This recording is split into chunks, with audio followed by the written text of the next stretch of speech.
Brewers to make it 28-3. Arthur Blank loving it. Up by 25. Toss to White. He's in! What a comeback!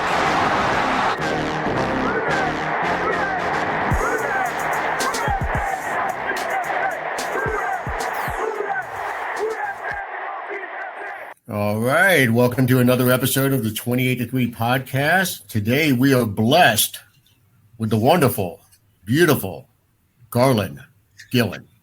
Welcome to the show, my man. Good to finally have you on. Yeah, we used to have these conversations at the bar at your fantastic restaurant, Root. We would go until 1, 2 in the morning talking about the black and gold. Root, unfortunately, is no more, so now we're going to do this on a podcast. Yeah, you know, we got to do what we got to do. Yep. So this will work. So, yeah, sign of the times, I guess. Like you said, Garland, we're so used to just having a chest up or an elbow at the bar, going back and forth. But hey, you know, 2023 post COVID, here we are talking into a computer screen. So that's part of it. Yeah. So Max, like you said, you and Garland known each other for a while, and Garland, I've known you through Max and all those fun talks we've had at Root, or hey, I mean, if we're going somewhere else. But, you know, we'll get into the football stuff. But, you know, since we, like Max said, we're blessed to have your beautiful presence here as a guest on the pod. So, you know, for the listeners, you know, anyone who follows the Saints in New Orleans, watches local news, has seen you on Fox 8, whether it's Saints, LSU, Soccer. Tulane, one of my personal favorites, local prep sports, especially when you're covering those Jesuit Blue Jays. And if you happen to interview any fullbacks, let me know. I've got some intel there. But no, we do have some listeners that are outside of Louisiana, outside of the U.S. even. So, you know, you're on Fox 8 locally. You know, tell us, because I kind of forget, how long have you been, you know, with them? Just a little background on you before we get into the whole, you know. Yeah, no, I've been in television 23 years. Got my start at Fox at KNOE in Monroe.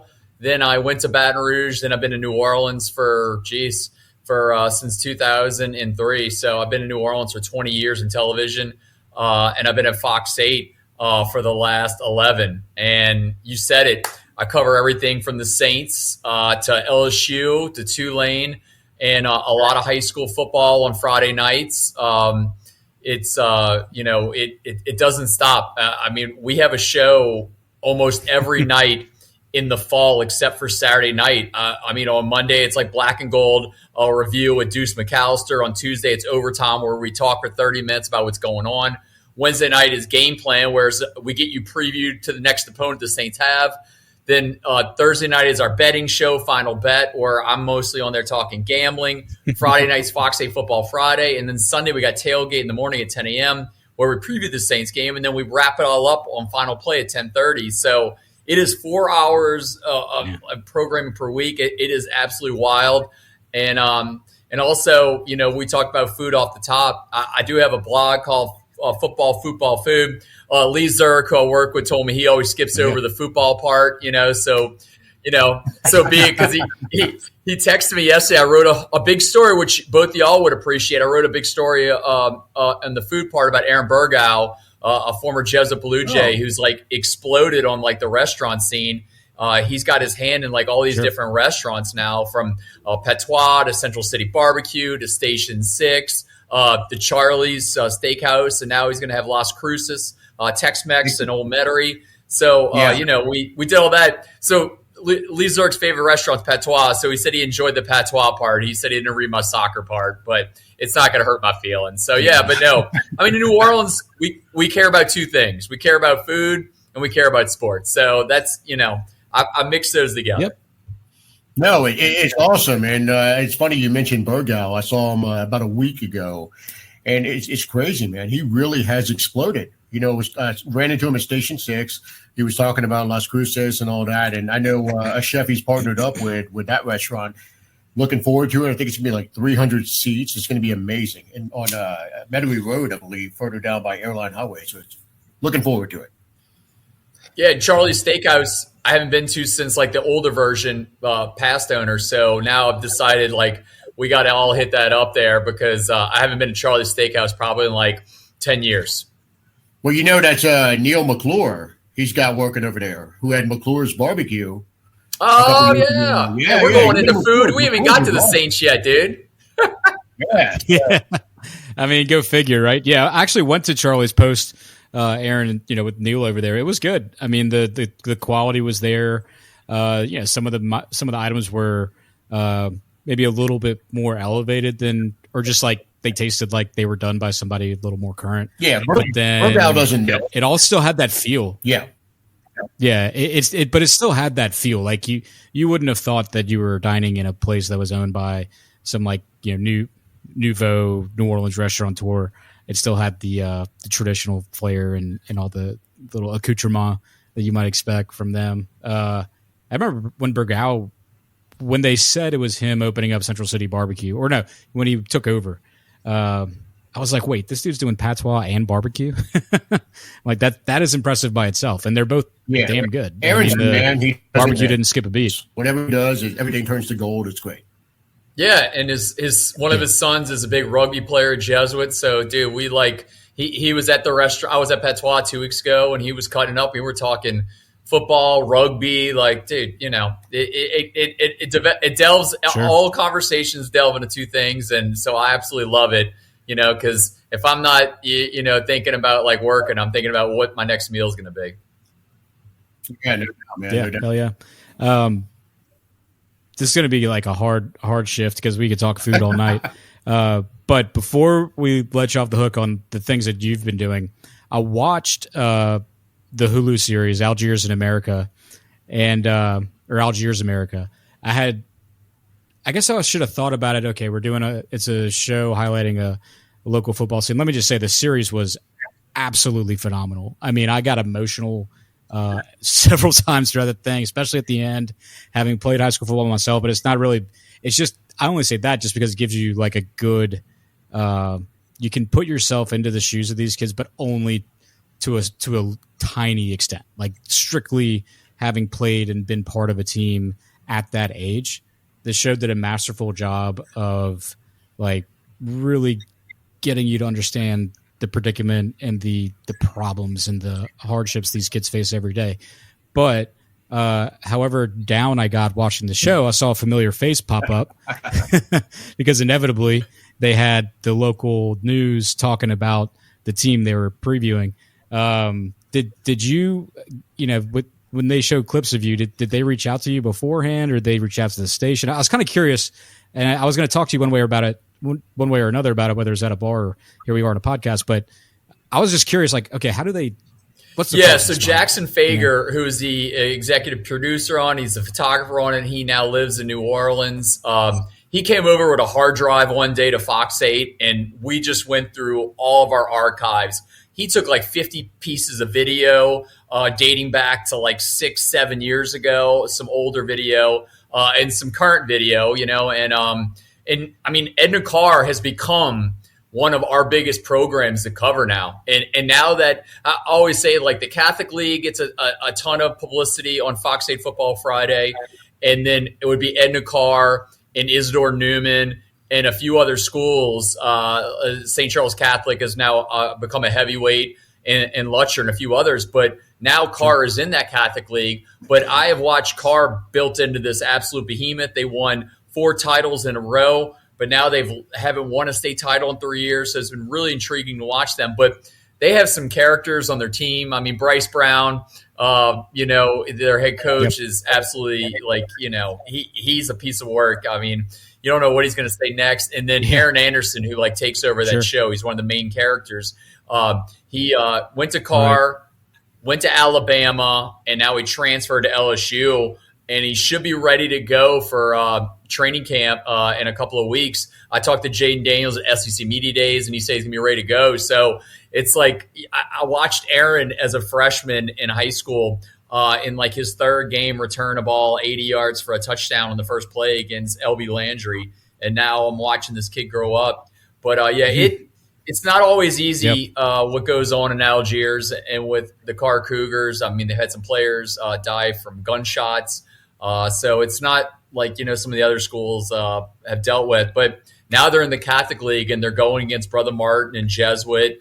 and John At Curtis Detroit, and all those big time schools. It was really good doing the show, and I watched all 5 episodes. It really gives you an idea of what's going on. Some people kind of get in their bubbles, and you might live in the suburbs of New Orleans, or you might live uptown, and you don't realize about 15 minutes away from here, on the West Bank, it's a whole different world out there. Yeah, you kind of go with like what you hear, because I can speak from. I just found it. I can't say enough good things about the show itself, and especially about Brown, the head coach. I mean, yeah, our coaches look. Nothing against Jay Pittman from my freshman year and Coach Vic Umont from my last 3 years at Jesuit. Those guys were fantastic, and all the assistants.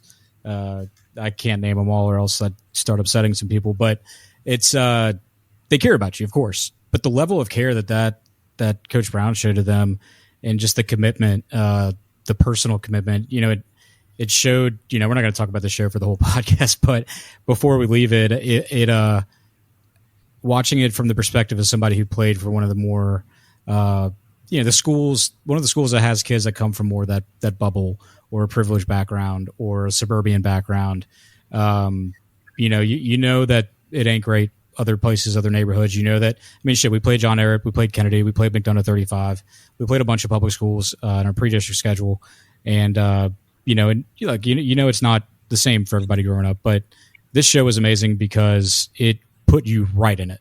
It put you in these kids' living rooms, at their birthday parties, at their funerals, just gut-wrenching and inspiring all at the same time. Hey, it was great to see you as part of it. And so I highly recommend Algiers America to anybody. You'll see our guest on there if you watch it. But so going from your cameos on that to your upcoming many a cameo / real job covering the Saints and training camp. Tell us about what today was, what you expect over the next probably 24 hours. Really. Yeah, so on Tuesday, Dennis Allen and Mickey Loomis meet with the media.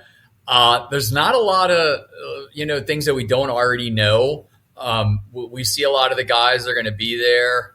There's really I don't know a lot of injury concerns right now. I'm intrigued to know if Trevor Penning will be ready to roll at left tackle. I know he sat out OTAs, sat out minicamp. That's going to be one of the battles of camp to watch is Trevor Penning and James Hurst at left tackle. But you're also, ready to see Cesar Ruiz get back to 100%. Andres Pete's always got a little bumper bruise. You see him getting back there. And then the big one, I think, is going to be a running back is Kendre Miller. He passed his physical on Monday.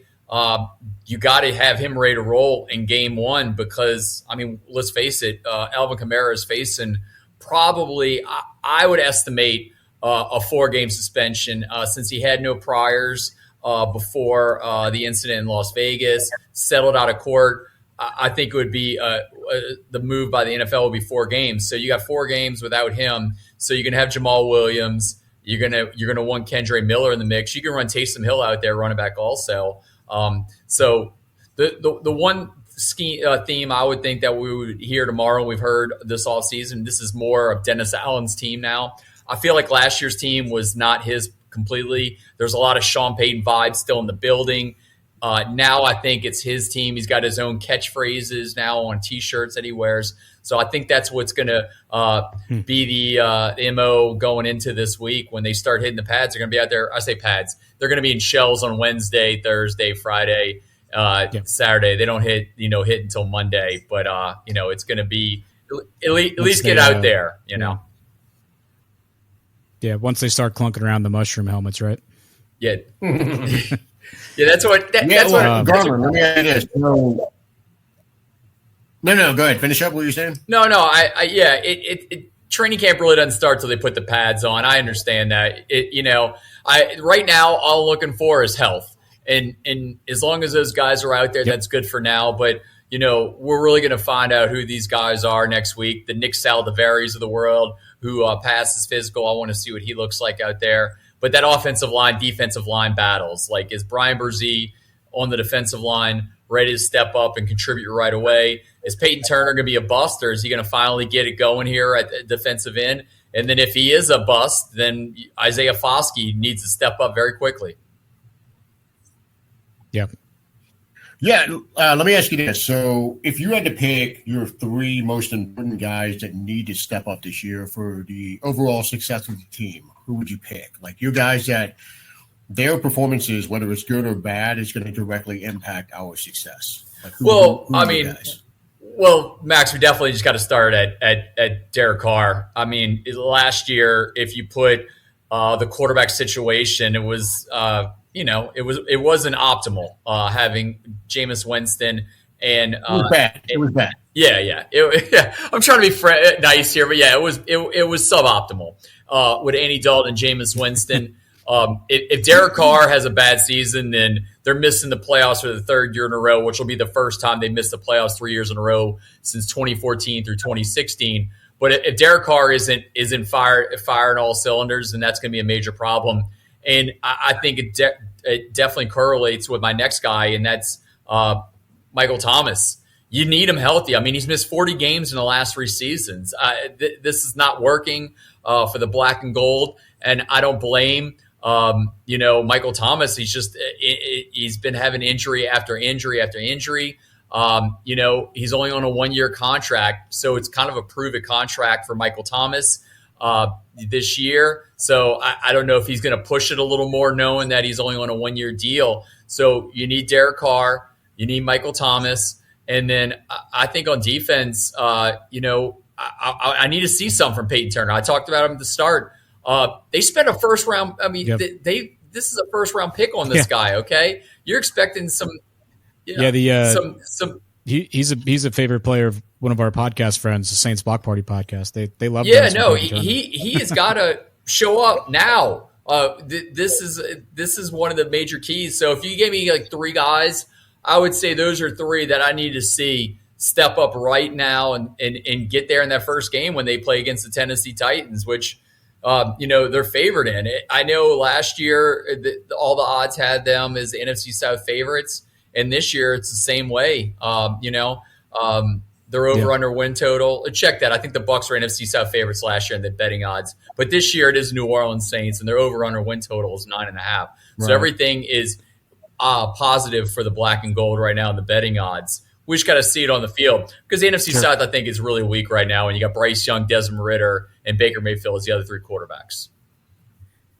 Yeah, and it's one thing that's been coming up with everybody we talk to in our little, we call it Twitter sphere or other podcasts that we're friendly with and stuff. And it's a big issue of being called hashtag on paper, right? Because, I mean, on paper, that's where the odds are coming from. That's the odds makers. I mean, it's hard to look at this team and not think that you put them with at least a slight edge over who would be your second best team, especially if you just start rattling off our offensive skill guys.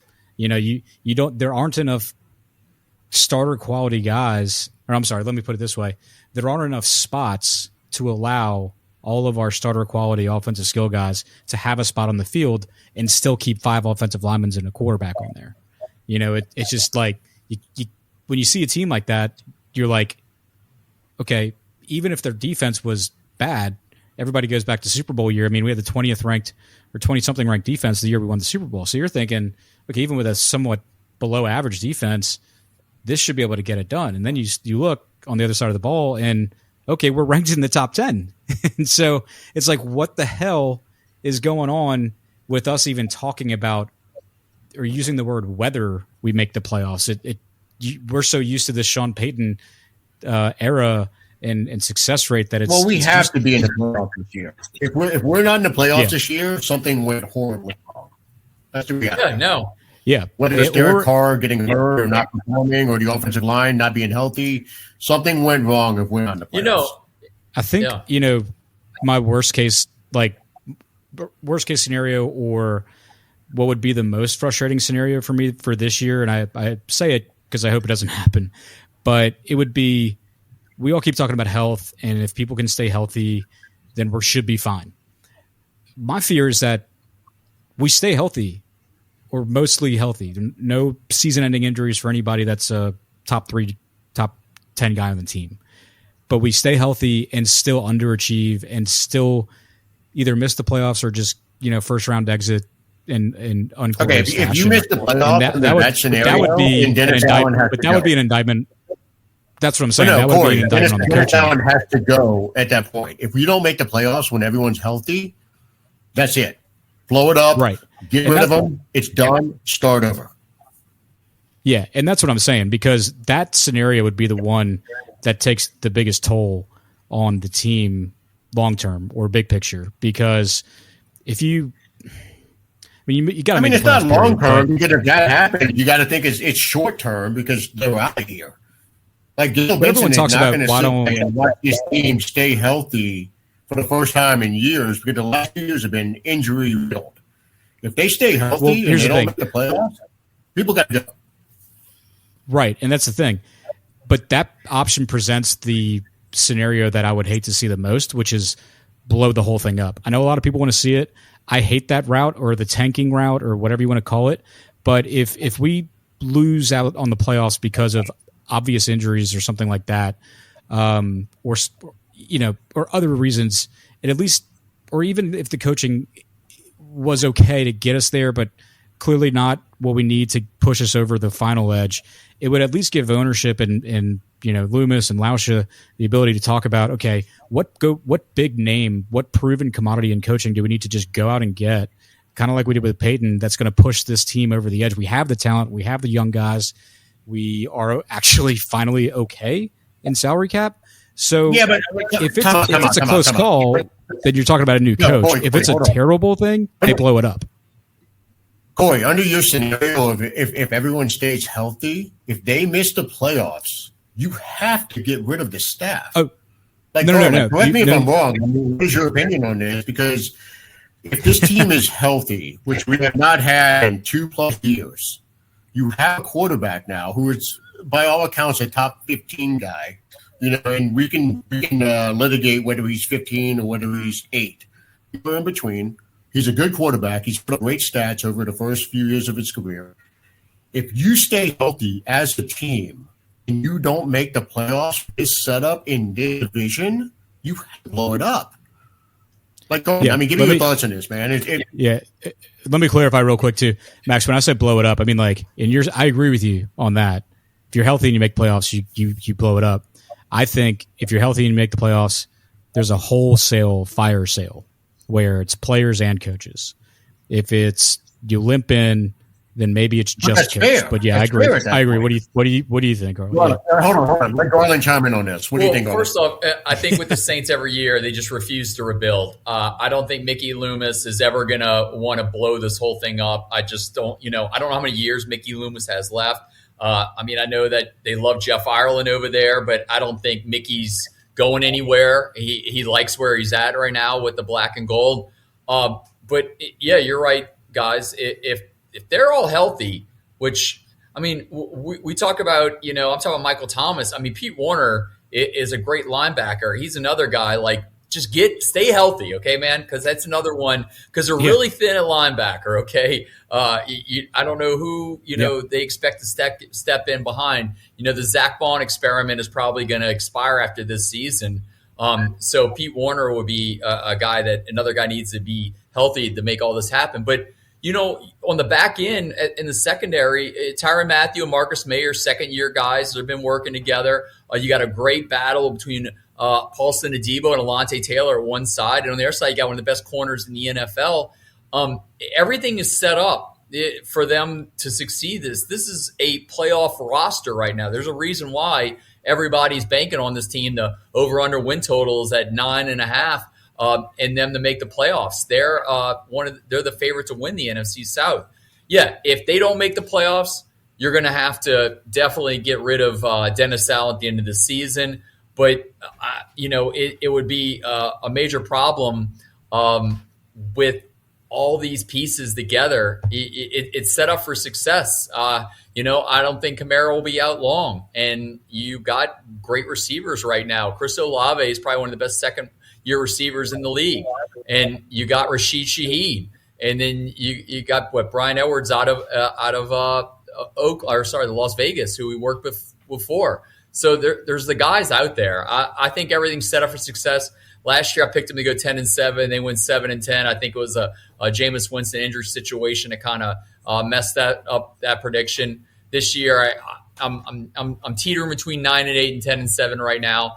But I would definitely stick in that boat where they should make the playoffs, because I don't think Bryce Young's ready to roll yet. I think Desmond Ridder is not a good quarterback. I mean, Marcus Mariota and Desmond Ridder were their options last season. That's not good. And I think Baker Mayfield. I mean, I think the Bucs could be in like Caleb Williams mode. They're fighting for the first round pick. I think the Bucs. You talk about the Saints are refusing to rebuild. I think the Buccaneers should blow that entire thing up and start over again. I mean, they won a Super Bowl with Tom Brady. It's fine if they want to go another direction. I think Baker Mayfield's just a stopgap. I could see like the Bucs winning like 5 games this season. So everybody else is not set up for success this season. I think in the future, Bryce Young will be good. I don't know about Desmond Ridder, but I think everything's going to be bad with the Bucs. So to get back to the square one on this, yes. If this roster's healthy, they should be in the playoffs. They'll host a home playoff game. Probably they win the NFC South. So I don't think they'll get in as a wild card. They're going to have to win the NFC South to get in. But if there's not injuries and Michael Thomas is out there and Pete Warner's out there, and you don't have problems on the defensive line with health. I know Cam Jordan's getting up in age there, and him and Demario Davis. But if all those guys are healthy, they should make the playoffs. And they don't, then that whole coaching staff probably will not be there next season.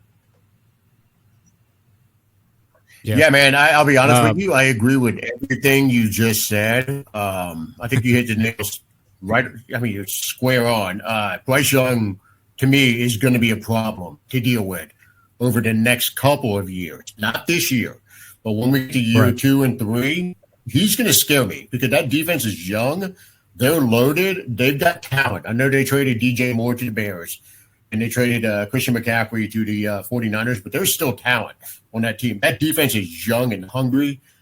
Bryce is going to pull it together. Not this year, though, I don't think. The Buccaneers, I agree with what you said. They're in Caleb Williams territory.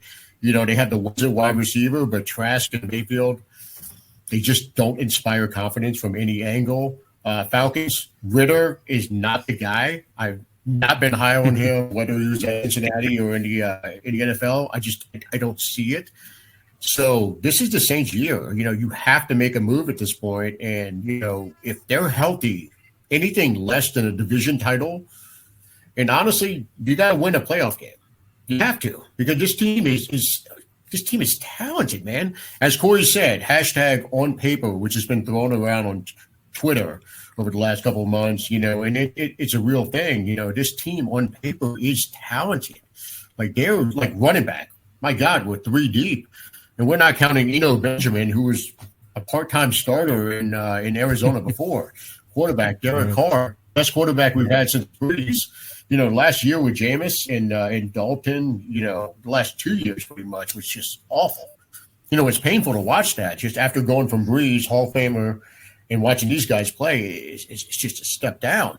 And then you see wide receiver. The wide receiver room is as talented as it has been in years. You know, when you're trotting out Michael Thomas, Chris Olave, Rashid Shaheed, Brian Edwards, I mean, my God, James Washington is running like 4th or 5th or 6th right now. That's pretty good. You know what I mean? Like, these guys are solid. A.T. Perry, you know, if you would have told me we're going to have A.T. Perry on this team 6 months ago, I'd be like, man, this wide receiving core is stacked.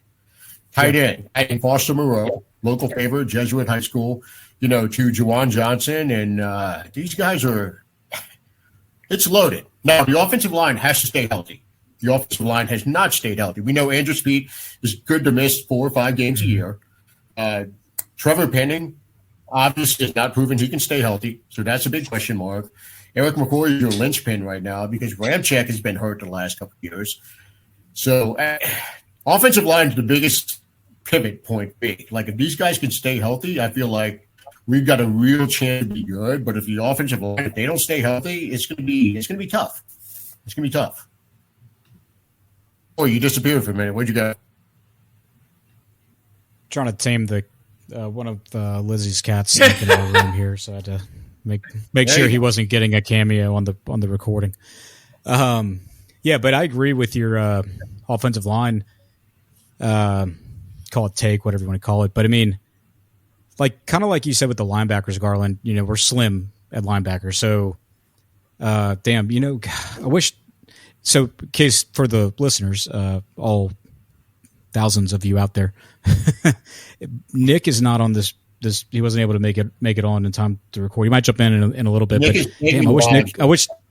Yeah, exactly. I wish he was on here for the linebacker take because you brought up Werner and Bond, who no one's argued about Werner, but we had a pretty lively conversation about Bond and his value. But I only use that as an example because we're so slim at the linebacker position. If something goes wrong with the offensive line, I mean, my reference to the skill players earlier, I mean, we might have the best comp. I mean, there was some ESPN ranking that was terrible in terms of where all the offensive skill players rank. And I say that because I think they put us in the teens, but with our complement or even the best complement of skill players, if your O-line's not giving the quarterback time to throw the ball, I mean, a 3-second minimum. And then if you're not opening up any holes for just a basic running attack, it doesn't matter. You're not going to move the ball. You're stuck between the 20s, or at best you're moving it between the 20s and you're not punching it in when you get to the red zone, and you're in the Jim Moore days of kicking field goals and wondering why we're losing every game at the end of the game or in overtime. So yeah, that's gosh, they need to stay healthy. We need to see some uptick or just anything really, because he didn't have the opportunity to prove it last year from Penning. And then hopefully the depth is there, whether it's Saldivari or Hurst or Garland mentioned some offensive guys before. So Garland, give me some defensive guys that you think need to be key guys on defense that need to stay healthy. I would go ahead and Marshawn Lattimore is number one on this. Oh, well, yeah. But defensive guys. Pete Werner is one of those guys because, I've heard all this great talk about DeMarco Jackson, how great he's looked in OTAs and mandatory minicamp. I mean, he was out all last season. And, yeah, he was good at App State, but that's the Sun Belt, I mean, everybody's going crazy about some of these guys. Andrew Dowell's going to make the roster probably. But those are the guys that are going to come in if either DeMario or Pete Werner's hurt. Is Andrew Dowell, Zach Bond, and DeMarco Jackson, who hasn't played one down the NFL yet. I mean, I know Anthony Origi is going to get some run also. But, I mean, most people from the outside be like, who the heck are some of these guys? And I understand what they're saying. At the linebacker position is definitely light. But, yeah, the one battle, that battle of Paulson Adebo, Alontae Taylor, I listen to some people already giving it to Alontae. I'm not going to take Paulson Adebo out of that one yet. That's going to be something to watch. And, Bradley Roby as a Nick. Oh, man, I've heard that. That's What's good. that? No, that's cool to hear because, like you said, everyone else is spinning it like Alontae. No, I don't believe that yet. I love hearing you say that. It might be. Yeah, no, they've already anointed Alontae Taylor is going to get that job, and we need to hold off on that one. I really have some, let's be honest, Honey Badger on the front end of last season did not look good. Marcus May also dealt with some injuries. But on the back end, I really thought that Tyrann Mathieu looked much better. I think with them in year two together, working in the safety area of the field, I think those guys can really be strong. And then defensive tackle, Brian Brzee had some injuries at Clemson. You would hope he would stay healthy. And, we don't know what we're going to get yet from Nathan Shepard and Kalen Saunders. But, that's one of the biggest weaknesses, I think, on the team is an interior line. But they try to upgrade with three different guys. So let's see where that goes. And, also Malcolm Roach in that spot. Yeah, I mean, I think what? It's funny. Everyone's just on flag, but the reality is, he went out this offseason in conjunction with the front office and attacked every perceived weakness. When defensive tackle, they went out and overhauled the whole position group, went out and got Foskey, to deal with the Peyton Turner, Markin Davenport issue. Wide receiver pulled in a couple. They're attacking every need they had. And he also replaced some of the position coaches So, if DA's not eye to eye with our guy, what's his name, Richard from last year. He was here for 1 year as a defensive backs coach. Moves on. There's been comment on what prompted that, but the reality is, this is DA saying this is my last chance in the NFL to truly succeed. Let me get my guys in. Let me surround myself with the people that I need to be successful. And it's good to see because look, he's going in, and you got to respect it. He's going out every stop, whether it's replacing the players, replacing the coaches. He's all in. So let's see if it works. Yeah, I was going to say. I mean, that's been one of the more refreshing things. I mean, I only talk about like the doomsdays or the concerns because like that's kind of the world we've been living in the past few years. But I mean, like Nick and Max have mentioned, they're eternal optimists, and when it comes to the team, and in reality, I am. It's just when we end up talking about it, I guess I get that like mentality of like if I can't cut down or find out the argument against our worst day, then you're not prepared for your best. And, I've definitely taken some heat on this podcast for some of my hot takes. I don't know that I have one in the cooker right now, but, I know Nick isn't very high on Marcus May. I think a lot of people have not been. But the more I think about him, and like y'all said about the Honey Badger coming on stronger at the end of the season, I gave Max some shit because I incorrectly. I'll give you credit on this, Max. I'll walk it back. Like we said, it takes me a while to walk it back, but I thought I said he was too up. Honey Badger was too up and down last season. In one of our earlier episodes, Max said no, he's down then up, and I gave Max some shit by saying like, that's the same thing. But to Max's credit, it is different, and he was right. It was down then up. He finished out stronger. He's got a whole other offseason under his belt. And so I feel good about Honey Badger. I think the bigger question mark is Marcus May. Is he really that guy who can fill in? He's never going to be a replacement to Marcus Williams. He's not that kind of player. But I think if Honey Badger and May can find a way to work together, really have that like nonverbal communication on the field, have each other like just knowing where the other guy is going to be, play true complementary safety football, or just feel better about the assignments, whether or not it's both of them on the field at the same time or not. I like the prospects of Marcus May. I think he could be potential X factor in the defense. I might get slammed for saying that later, but if he plays to his potential, that's something to look for. But I think also one of the things you said that stood out to me, Garland, was that people like that linebacker. I mean, App State, other small schools that some of these guys are coming from. It's like the blessing of the Loomis strategy, philosophy, and drafting and non-drafted free agents of, we've had such success with these previously unknown guys and throughout our history with Loomis and Sean Payton. I guess you have to be seen with DA, or maybe Rashid Shaheed was a revelation on that, but it's like the fans are just look completely past whatever kind of pedigree or college experience these guys have, because we've had such success with guys from the tiniest of schools, and because of the previous coaching staff or just how special those players were, I feel like as fans we just say, well, we don't care if he went to App State. Look at him; he's great. We've had other small school guys that have been great. Why shouldn't he be great?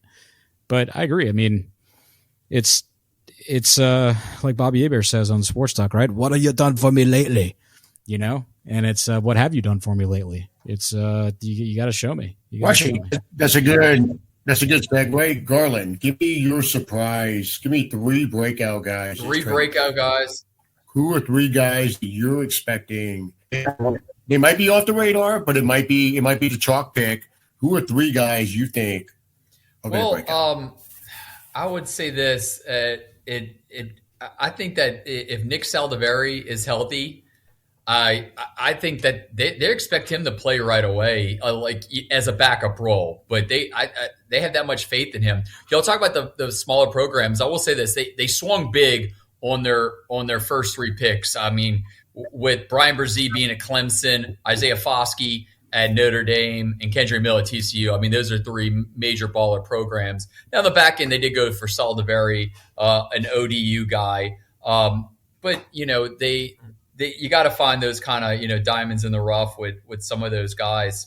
But breakout, I mean, Rashid Shaheed, I guess, is already broken out. I think Kendrick Miller is a guy that wasn't on this team last year. I mean, read some of his quotes during OTAs and minicamp. I mean, he's here to take Alvin Kamara's job away. I love him. Him. I mean, he has a lot of faith in himself. So I think if you're going to talk about guys that weren't here and they're going to break out, I think look for the rookies, Max. I think that Kendrick Miller is going to get a lot of action this season. I think Brian Brzee is going to get a lot of action this season. Jeff Duncan had a nice scoop today that Leroy Glover is going to be coaching the defensive line during training camp. I mean, Brian Brzee is going to learn. Yeah. Oh, really? Jeff Duncan had that today. Just for training camp. It's part of Bill Walsh diversity program. But man, Brian Brzee is going to learn from one of the OG sack masters of the black and gold. I mean, that 2000 team. Yeah. I mean, with Joe Johnson and Norman Hand and Leroy Glover, that team was, that was a fun squad that they had in 2000. So I would think. What was it? The heavy lunch bunch? No, heavy lunch the big bunch. Lunch Yeah. bunch or something.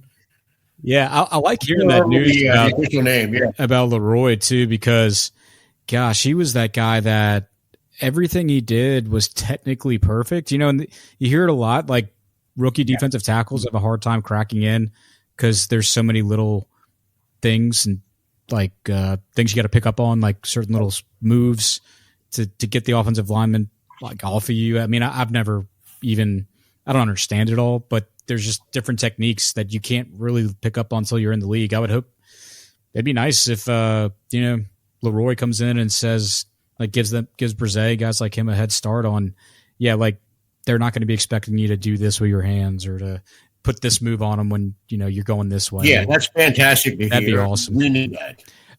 One thing you said, Garland, I want to get your take. All hands on deck, man. Yeah. I want to get your take on, you mentioned Kendrick Miller, because you're one of the guys that breaks these guys down and has maybe seen this kind of thing before. A lot of talk of the running backs that have been there in the pros with the contract situations, but with Kendrick, he comes in.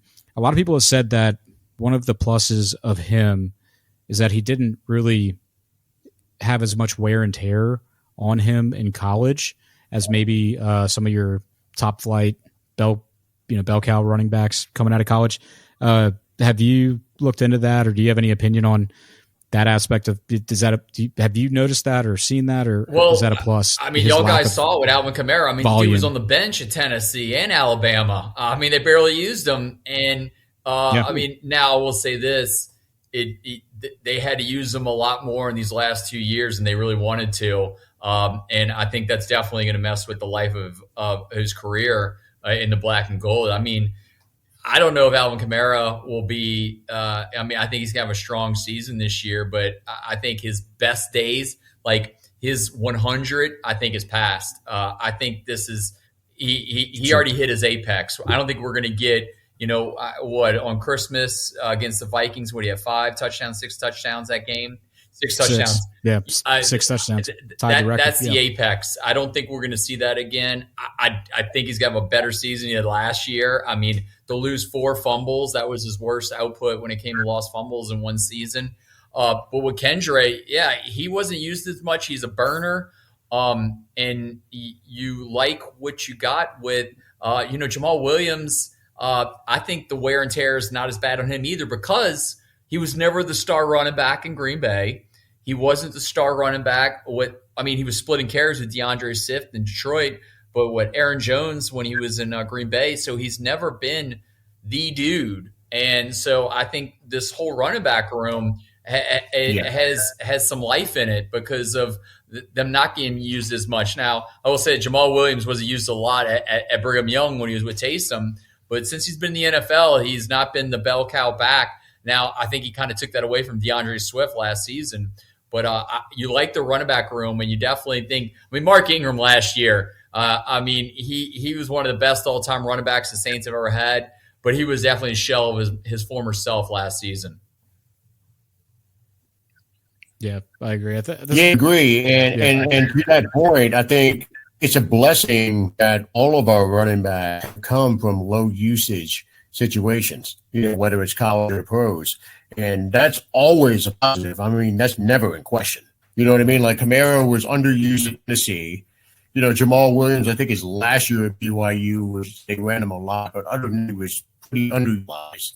And it's positive. It's always a positive. There's not even a question. You know what I mean? Like the less wear and tear on a running back, that's the one position. But I feel bad for these guys because they're the franchise tag.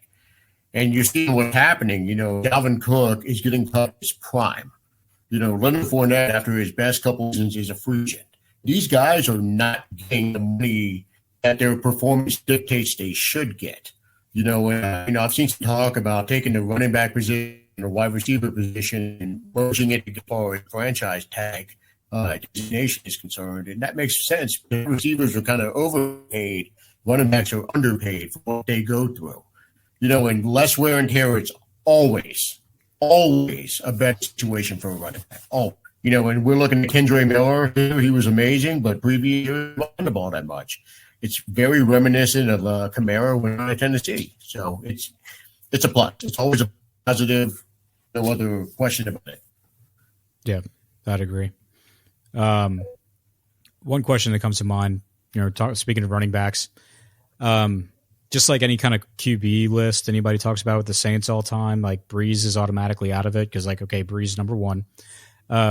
So you're there, the media availability, you're interviewing all the Saints players and stuff at the end of practice and whatnot. I think this year now, correct me if I'm wrong, but it's safe to say Jamal Williams is the number one interview this year. Like the shit that comes out of his mouth is amazing. And we could probably have an entire podcast episode about just him and his answers on that shit. But, okay. So besides Jamal Williams, and just to you, not like overall opinion, but who's your best interview guy? The most fun for you outside of Jamal Williams? I will say this. I mean, Cam Jordan, when you turn the camera on, he always puts on a show. The problem is that he really rarely answers the question you ask him. He gives a lot of non-football answers. I remember last training camp, he talked for 15 minutes and I used like 2 bites out of his 15-minute interview because he just goes off on these like crazy like tangents. I have nothing to do about football at all, but he's been like that forever. I mean, I'm not like, going to say that, that's something new. He's always been, that kind of guy where you don't get a lot of good information out of him. He's the kind of fun-loving guy. But I mean, Tyrann Mathieu, I covered him in college at LSU. Then he went away and he came back. I followed his story. I was there it was Happy's Bar, which was on top of Walk-Ons back in the day. I was there for his I was there for his draft party when he got taken by the Arizona Cardinals. So I've been there for a lot of his ups and downs, and he gives very truthful answers, and you really can like feel like the emotion in his voice when you do interviews with him.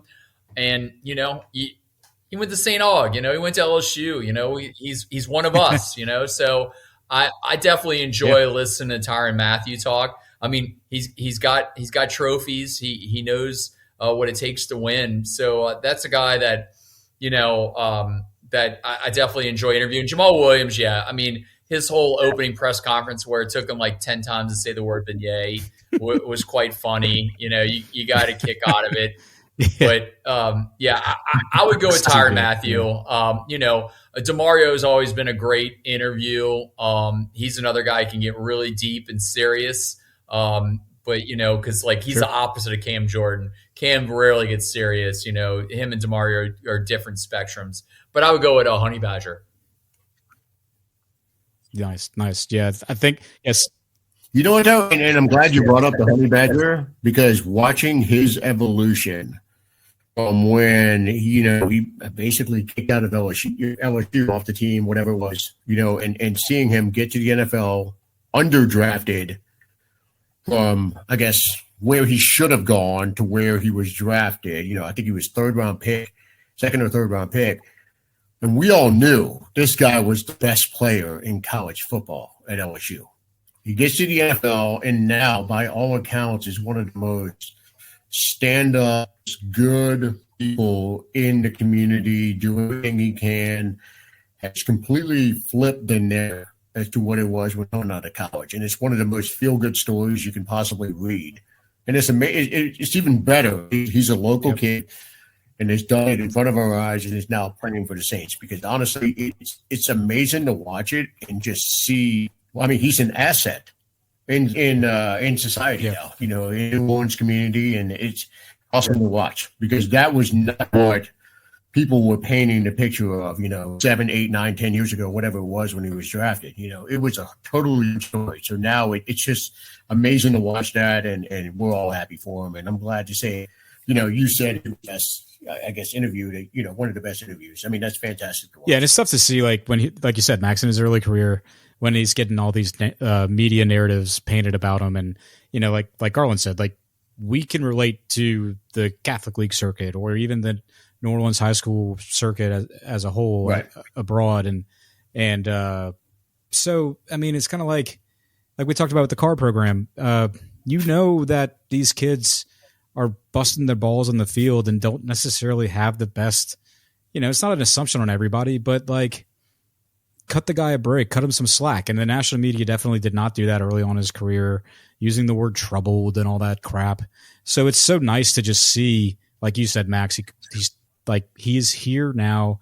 Like, Garland's correct. He's given these deep, real, direct, emotional responses to certain interview questions. And, you got to love seeing the key word for me is leadership on both sides of the ball. You got him, DeMario on that defensive side.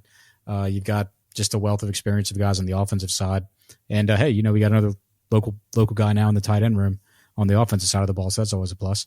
Hey, anybody that gets we're excited, man. If you're an LSU guy, and if somebody told you 10 years ago, hey, on the defense, we're going to have somebody who used to wear number 7 for the Tigers, and on offense, we're going to have somebody that used to wear number 18 for the Tigers, you'd be like, we get a 7 and a 18 on the Saints roster? Yeah, sign me the hell up. Just shows how good. Actually, more importantly, a Jesuit Blue Jay on the. That's right. Yeah, if you'd have told me there's a Jesuit Blue Jay on the Saints, one of my former Jesuit football comrades, both Sanji alums, Coach Sanji alums here. He was just the offensive line coach when I was there, but he still made me run offensive line drills, even though I was a fullback. And love him and hate him for that, of course, because those sucked. But hey, at least Foster made it to the big show. Didn't quite make it for me, Max. I know it's a big shock to you. No comment. But anyway, speaking of local lists, we talked about, or local favorites. All right, we talked about food earlier at the beginning of this podcast. And Garland, you don't have to just butter up Max here. We know that when Root was open, it was one of your favorite restaurants. And you would say that even if Max wasn't in the room. We get it. Okay, so anybody that goes to Root partakes in the charcuterie board at Root, right? So thinking back to that glorious charcuterie board. Okay, Max. Come on. Give him the backstory.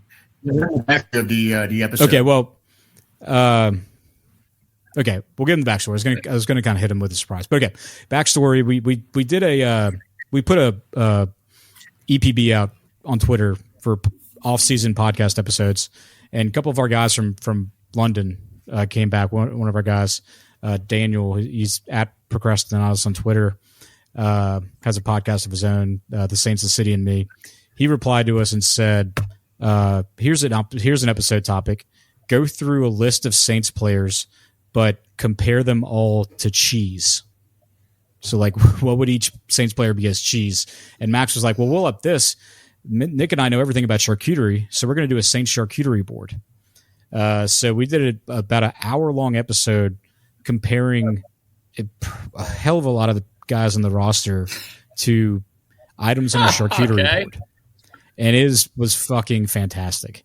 And other people have told us that too. That's not just us. It's a good one. So I'm going to ask you, if you can remember any charcuterie item from Root, what was your favorite one? If you can't remember charcuterie item, Time out. Does not have to. Time out. Doesn't have to be charcuterie. It can be any other I was dish. getting there. Comp a dish from Root. Wait. First, No, comp wait. from Root to Time a out. player. First, we're going to take it step by step. First, give us your favorite either charcuterie item or menu item from Root, and just give us that answer first. What was your favorite Chicken. from Root? Well, yeah, Chicken wings. Those chicken wings were absolutely divine. I mean, that's what I live for. Since then, since Root is closed, I've been on like this chicken wing journey in the city of New Orleans to find like chicken wings just as good as that. I will say Moe's Barbecue, which there's only one location on Causeway, does some fantastic smoked chicken wings. That are some of my favorite. I love the smoked wings at Blue Oak, but they were never as good as the ones at Root. That'll always be my favorite. Why don't you describe them for us? They're running through my head now. Deep fried, you had what? You had the biscuit, Max, and you had like that. The sauce was southern. What did you call it? It was like. So we had the sweet tea brined wings. There was the sorghum butter. Yes, and that's exactly it. And it was fucking delicious. So okay, now that we've got that firmly back in your head, and honestly, I have to give. Go ahead, Max. Come on. Garland being on the show right now, I have to give Garland a shout out in person for being one of our biggest supporters. We saw him every weekend, and a week, 7 days did not go by without us seeing Garland at the bar, having a drink with us, and we had good times all around every week. Fantastic. One of our favorite people to have in the restaurant, and it was a magical time. And I got a lot of my people there. I think I got the Mackle twins rolling in there a lot, and I think though I will say this: Jeff Duncan discovered Root before I discovered it. Max, you know better than me, but I feel like since that point, Duncan went there a lot. My parents live for that duck in the cigar box. So I got a lot of my family and friends that didn't even know where Root was, what it was, because Max, you built that thing off of social media mostly and word of mouth. And let's face it, your parents, Corey's parents, they're older, they're not on the gram, and those kind of things. So my parents had no idea what these, Root was, but I got them on board. So, no, it was some magical times when Root back in the day, because y'all stayed open till 2 a.m. And, when you work in television, you work late, and I know the reason you made it that late for service industry people, and it was a very smart move. You could just roll up there and have most time at nighttime, midnight 1, you're dealing with the bottom rung of good food. It's not the good stuff, but you got the whole menu out there, and it would be like 12:30 at night.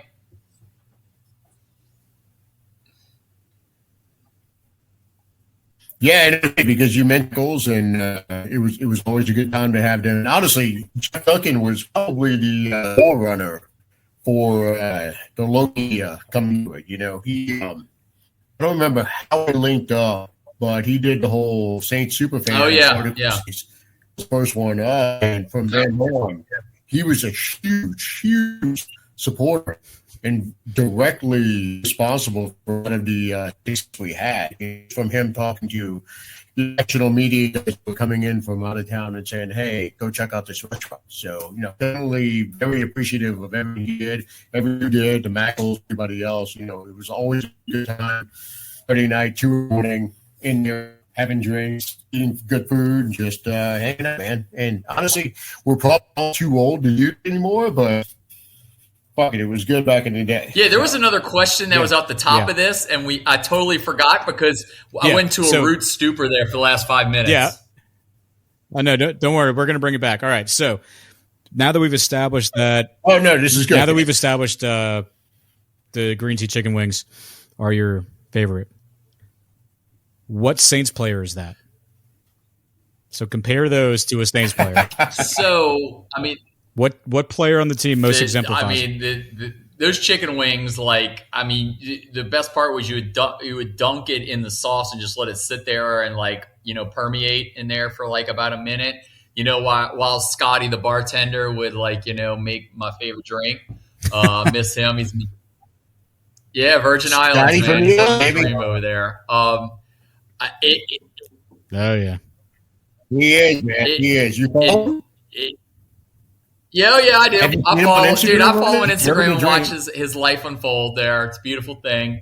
But no, you know, speaking of here we go. I'll lay it up perfectly there. Just like, you know, you're spinning around, you know, the straw and the drink, you know, the stir straw is the drink. It's got to be Derek Carr. I mean, he is. I know there's a lot of countdowns out there right now, the best Saints players. But if you know, if Derek Carr, he's got to be your number one item on the menu. If he's not, this whole thing can fall apart. So I would say Derek Carr would be my favorite, you know, menu item there. He's got to be because Derek Carr. So you think he most exemplifies? No, those yeah. wins? I mean, if you're gonna have a great restaurant and to compare that to a great season and to have a great organization, you need that number one item, and I think Derek Carr is that guy. So I would say Derek Carr is the sweet tea chicken wings of the New Orleans Saints. I like it. I love the answer. That's what I would have given. I love the answer. Nice. Well done. Go back. We'll get Corey to send you the link to the episode, the charcuterie board episode, because it's fun. It's not like anything else you'll listen to. It'll probably keep a few memories from 2012, 13, 15, one time when we were all younger. Good times. Yeah, hell yeah. Well, good. We got you with the punchline menu comparison item. So anyway, Max, you got anything else for Garland while we got him right where we want him? Or? Yeah, actually, I have non-Saint questions here. So we talk about following local guys or locals who are coming up through the high school ranks and making it to college, to the NFL. And there were two of them in particular. And the obvious, Arch Manning. So I'll ask you that one, and then end up with Harlem Berry, who I found about through your Instagram page. This kid is blowing my mind with what he's doing. But just give me some light on those, just like what do you think is in store. And I know Harlem just had the running back recruit for the class B25, if I'm not mistaken.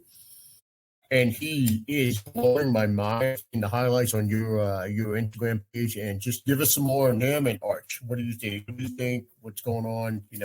So in the last 5 years, Arch Manning has like taken over a life of its own in our coverage. And since he was in 8th grade spring game, we showed his highlights against Shaw. Those like exploded. I remember I posted those on Twitter, and then Adam Schefter reposted those highlights, and that's where it just exploded from there. And everybody kept asking me, is he really that good? And I'm like, yeah, he is the real deal. He is going to be one of the best athletes to ever come out of the New Orleans area in football. And sure enough, he was the number one recruit in the class of 2023. And now he's at Texas, and yeah, he was at Newman, which is not the biggest school, but it doesn't matter classification. He's that good. Well, now that Arch is gone and Harlem Berry has stepped on the scene, he is at Class 1A St. Martin's. Their enrollment's only 168 kids, but he's gotten every offer in America. He's the 100 and 200 meter champion for the last 2 years in both those events in Class 1A. And he is legit. He's fantastic. He's a great kid to deal with off the field, but he has every offer. And if you go to my Instagram page and watch the story, he's had opportunities. Schools have approached him of going to Class 5A schools in the Catholic League, and he said no thanks. He's staying at St. Martin's.